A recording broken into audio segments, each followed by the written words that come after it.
By now you must have heard that the sister of Ijeoma, popularly known as Phyna, a Big Brother Naija winner of 2022, that her sister passed away after an accident involving a Dangote truck. She was in the hospital for weeks, by the way, a couple of weeks, fighting for her life. They amputated her leg. In short, this is her sister telling us what happened. Her leg was amputated, the other leg is infected and at risk of amputation. My sister's pelvis, all this place is gone. It is gone. It is like all this pelvis here is broken. My sister's chest was swollen. There was fluid in her lungs. There was fluid in her lungs. Her head was fractured. Her hands, her pelvis, one leg off, the other leg dead. The injuries are now infected. Wow. And to think that after going through all that, Ruth Otabo passed away. This accident happened just 6 days after her graduation. Our deepest condolences to her family. We can't even begin to imagine the kind of pain that you guys are going through at the moment. And by the way, shortly after that, 3 people also died in another Dangote truck-related accident. Now, before I say anything about Dangote, let me just say upfront that this is not just about Dangote. The problem is there's no accountability in Nigeria. In 2008, when Julius Berger's truck carrying 40 Nigerian workers, hit a bus carrying 18 passengers, killing 11 people, Nigerians protested. What happened after that? That was the end of it. You don't even have to be a billionaire. People just get away with stuff. An Okada man can drive anyhow, kill somebody, and nothing happens. Passengers have died due to downful driver speeding. A drunk driver can hit somebody on the road and drive off. Do you know how many trucks have fallen over people in Lagos? Have you ever followed up to know what happened to the driver or the company of the truck? If someone reports injustice to the police, a lot of times the police ask you to pay them before they will do an investigation. So that is the genesis of all this problem. People get away with stuff. If we are not holding regular people accountable, how can we start with Dangote? In fact, social media is now holding people accountable more than the police. This thing has been happening for way too long. I mean, it's hard to find the exact number of Dangote truck-related accidents. Some are reporting 377 accidents just between 2019 and now.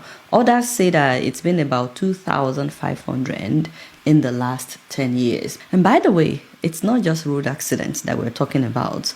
You know, you may be in your home or in your shop near the road and still be a victim. In 2021, a Dangote truck carrying cement had brake failure and ran into shops near the road, killing 8 people who were minding their businesses. Now, the things that I'm about to talk about are things that we can easily implement as a country in order to stop these senseless deaths. They are not just for Dangote, by the way. It's for everybody that is driving on the road. And the very last point that I will give in this video is the most important one. If you want, you can fast forward, but make sure that you watch the very last point. Number 1, we don't enforce vehicle inspection in Nigeria, and we have to. You know, in every developing country, vehicle inspection is a big deal. You cannot miss it. And if you don't comply, you will get fined. It doesn't matter whose car it is or whose truck it is. If you have anybody living abroad, they will tell you they have to do their inspection every year. The question is, when people don't do inspections, is there any repercussion for not doing inspections? Because guess what? For every one Dangote truck that is poorly maintained,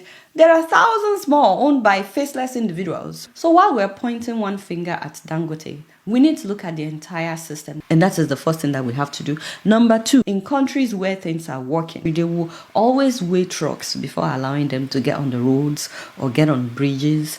If what your truck is carrying is too heavy, you cannot get on the highway, so that you don't damage roads, so that you don't damage bridges. If you are moving really heavy stuff, they make sure that you use cargo trains, which is why before you get on a bridge, you will see signs like weight limit. But in Nigeria, I don't think that we have one weighing station for trucks.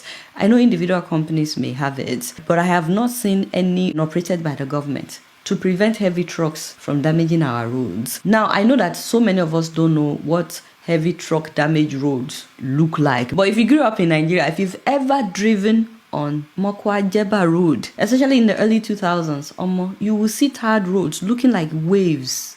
You can tell exactly where the trucks pass by, because the places where the tires pass by will usually sink a bit lower than the rest of the road. So it will look like waves. Only God knows how many Nigerians lost their lives just on that Monkwa-Jeba road. It is not normal for us to have that many trucks on the road. It's actually not normal. It's only done in Nigeria. We have trains. Dangote can invest in cargo train boxcars to carry his cement, his sugar, his fertilizers, and so on. Instead, the man just ordered 4,000 trucks from China, Nobi. So, in fact, the first batch has arrived. From the videos that we are seeing, the new trucks are for petrol transportation by road. Again, that should not be happening. We shouldn't be adding thousands of oil tankers to what we already have on our roads right now. Apart from the tanker explosion deaths, they can also damage the roads. In countries where things are working, they transport oil by pipeline across the country, unless it's a short distance. And people don't vandalize pipelines.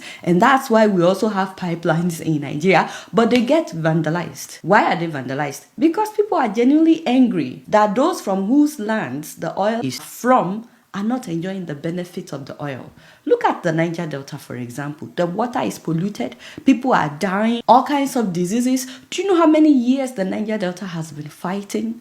But you don't want them to vandalize, which is why this issue is more than Dangote. Some people intentionally refuse to develop some regions of the country. And speaking of trains, it's not everywhere. So the train doesn't get everywhere. If trains don't get everywhere, how can he use train to transport his goods? So we have to start implementing weighing trucks. Nobody is even talking about that right now. But believe it or not, these truck drivers are not just taking lives. They're destroying our roads. And that increases the rate at which accidents happen. Now, the next thing that we must do is we have to fix our roads. You know, every time I'm traveling on the road in Nigeria, especially if I'm in the east, guys, I get so much closer to God. No, I'm saying, this is not a laughing matter. Guys, I pray like I have not prayed in a long time. The roads are terrible. Every driver is trying to avoid potholes. And sometimes this means switching to the other lane. I have been in situations multiple times where an oncoming vehicle is literally facing our own vehicle just to avoid potholes, no.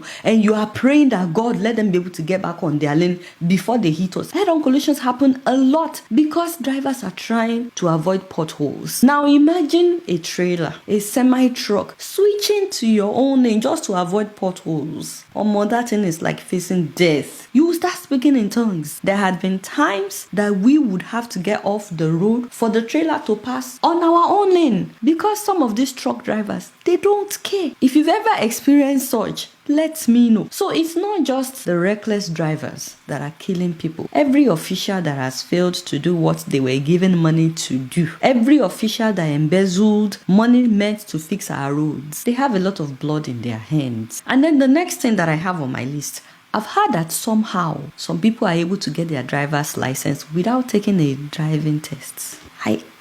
Listen, child, how? By the way, if you're watching this and you did not do a driving test before getting your driver's license, let me know in the comment section.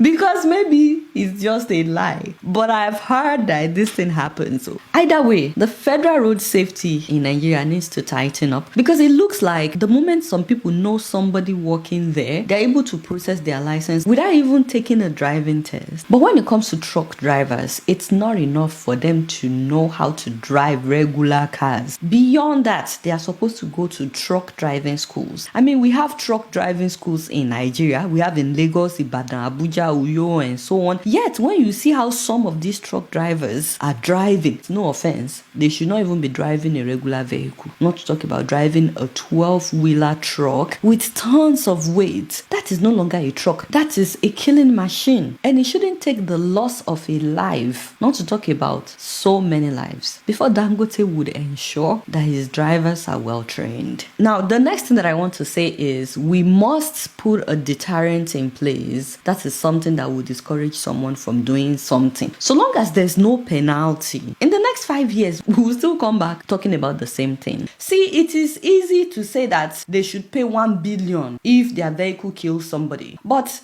Rich people like Dangote, they can bribe their way to avoid paying that fine, which is why the deterrent should be general. It should apply to everybody. So the deterrent that I think could work, and I may be wrong, is to enforce insurance. Every vehicle should be insured. Insurance should be a must. When an accident happens, there's no need to be slapping each other on the road. Your insurance company should pay the damage done to someone else's car. And if somebody should get injured and you are the one at fault, then your insurance company should treat them. All the medical bills should be taken over by your insurance company. So if insurance is enforced, every time a Dangote's driver gets in an accident, his company will be forced to pay higher premium to the insurance company. If that happens a number of times and the insurance company is not corrupt, they are forcing them to pay this higher premium. At some point, they will sit down and say, we cannot continue like this. We cannot continue to pay higher insurance fee. The drivers must be well trained because they are becoming a liability to us. So if we can do that, it will bring some orderliness, not just to the Dangote's drivers,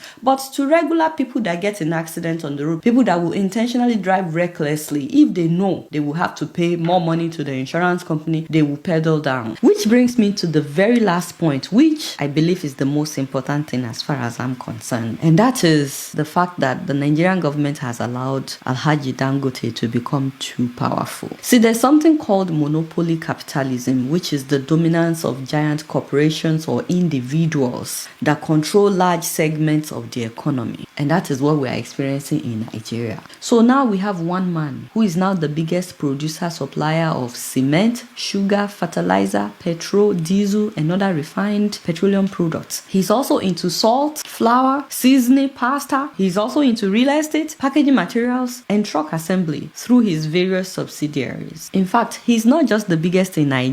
He's now Africa's largest cement manufacturer. And while Morocco has the largest reserves and output of phosphate-based fertilizers, Dangote fertilizer plant is the largest single fertilizer production facility in all of Africa. And now he owns the world's largest single train refinery, not Africa's largest, but the world's largest single train refinery. He's processing our crude oil into petrol, diesel. He's processing our aviation fuel. Dangote has become very powerful. Now, don't get it twisted. It's not like we're not happy that Dangote is successful. But there is danger in monopoly capitalism. And the danger is that it always leads to higher prices. Because he can wake up tomorrow and decide, this is how much I will sell fuel. And there's no competition. So guess what? That is how much everybody would buy it. So it always leads to higher prices, wealth concentration, and a shift from healthy competition to monopolistic market structures. By the way, the biggest danger is not the concentration of power and money to one individual or a few people. It is that if something bad should happen to his company, we are not praying that anything bad will happen. I'm just saying, if anything bad should happen, the whole country is in trouble because we are completely dependent on one person or one company. What is going to happen if anything happens to them? Why are we putting all our eggs in one basket? It's the same problem with the government of Nigeria focusing so much on developing Lagos ports only.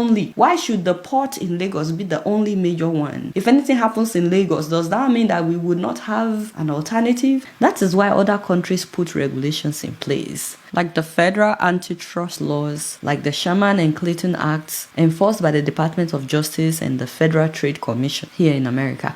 These laws prohibit anti-competitive practices such as price fixing and unlawful mergers. If you don't cooperate, you get fined big time, and they can break up monopolies. There was a time, by the way, that Rockefeller here in America, I'm sure that most people have heard of John Rockefeller. There was a time that the man got too powerful. That was by the late 1880s. His oil company, Standard Oil Company, controlled about 90% of the US refineries. And he was able to do this through aggressive acquisitions and the elimination of competitors, which is what is happening right now with Dangote. Elimination of competitors. This dominance allowed Rockefeller to exert huge influence over the oil industry. And that was what ultimately led to the US antitrust lawsuits that eventually resulted in the breakup of the Standard Oil Trust in 1911. So it's not too late for us to do this as well in Nigeria. This is not trying to bring down Alhaji Dangote. No.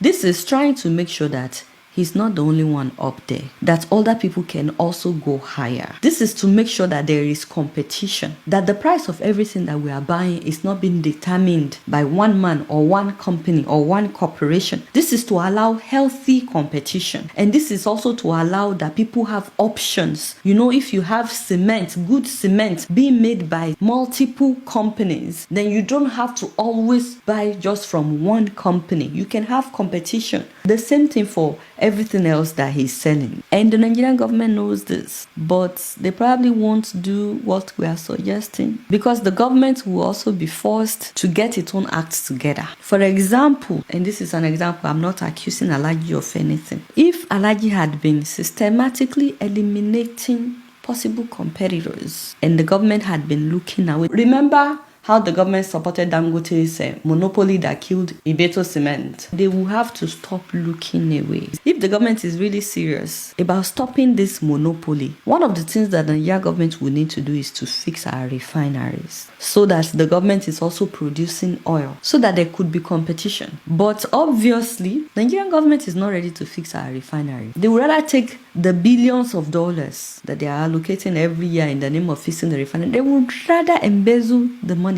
And so if they don't fix the refinery, how can they stop Dangote from monopolizing oil production? And that is why at the beginning I said it's not enough to point fingers at Dangote.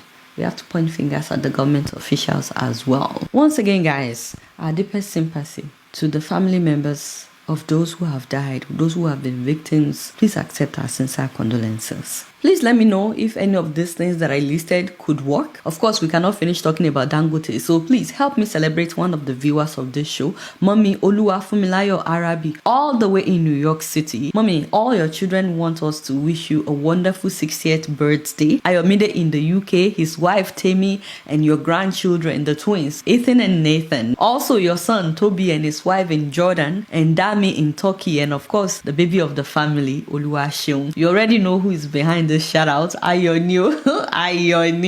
Together, all your children are celebrating not just your age, but your strength, especially since daddy died in 1997. You've carried the weight of raising 4 children, and now all of them are on their own doing well, and they all just want to appreciate you. They said that you never gave up on them, even when things were tough, and that somehow you gave them everything, even when you had nothing. And so they built on your strength as their own foundation. They built on your prayers. Your sacrifices became their stepping stones. And they said that you've been their mom, their father, their friend, their hero, all wrapped into one. So they want you to know that they love you deeply. And they ended it with happy birthday, Queen. Yes! Yes, mommy. You are a queen indeed. Happy birthday, my mother. Wishing you many more with all that your heart desires. Guys, our Labor Day sales at Adolph's is happening all week. So you have till Friday to place an order. Of course, we ship to Canada, we ship to Europe, we ship to the UK. If you have natural hair, you're trying to manage your hair, Adolph's will make your life a lot easier. Or if you're trying to grow your hair, you're trying to grow your edges, try Adolph's. Let me know what you think about it. Alright, y'all, it's Miri and I'm keeping it up in here. Don't forget to follow me on Facebook, Twitter, Instagram, and TikTok. Until next time, I'm gonna see you later. Peace out.